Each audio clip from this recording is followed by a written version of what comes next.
especially in this polarized moment, also with people like getting information from their own bubbles and getting informed through social media and all that, and all the fake news and all that.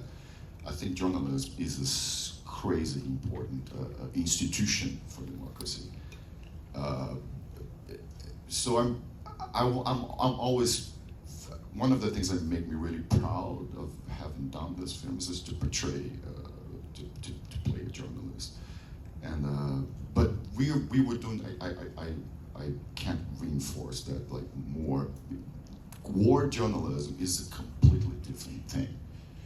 And like Kirsten said, we have to have, every time I see an image or a video from a war zone, I go like, there's no reason, there's no explanation, in my opinion, no reason explains war.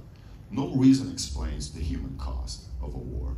Wagner's a very good driver. I won't say, in the car with all the cameras, you weren't driving, there was a guy on the roof controlling it.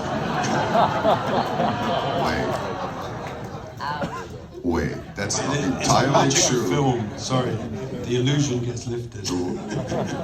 None of it's real. There was a guy on the roof.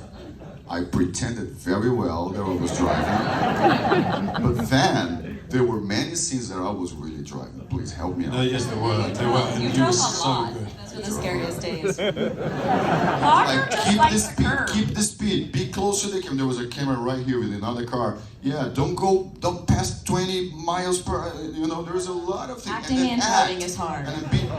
It's hard acting, driving and acting.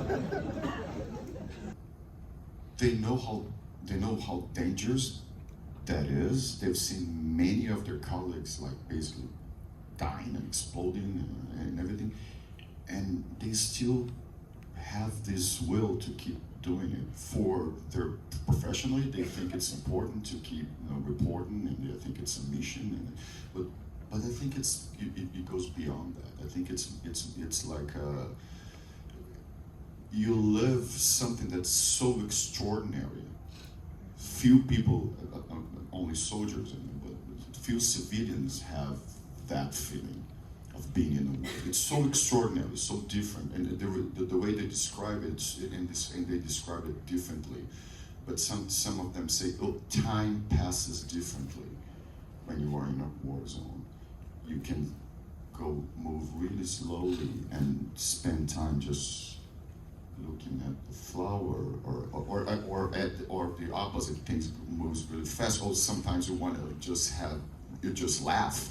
You just have, you crack a joke. Or it's another state of mind. So when they go back to their ordinary lives, those lives, they're not enough anymore, and that's really sad. And because they kind of need to go back, they kind of need that adrenaline or that whatever that they feel again. So I agree with Alex, and what the invasion of the Capitol that happened here in the U.S. It happened exactly in the same way in Brazil, right? Same thing.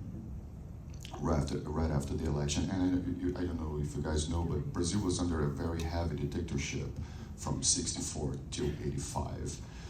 So somehow, and when the guys that invaded the Brazilian institutions, Brazil was really quick in like sending them to jail and looking for the people that financed that helped that thing.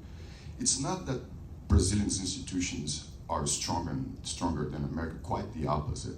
They're a younger democracy full of problems, but Brazilians know what an authoritarian regime is.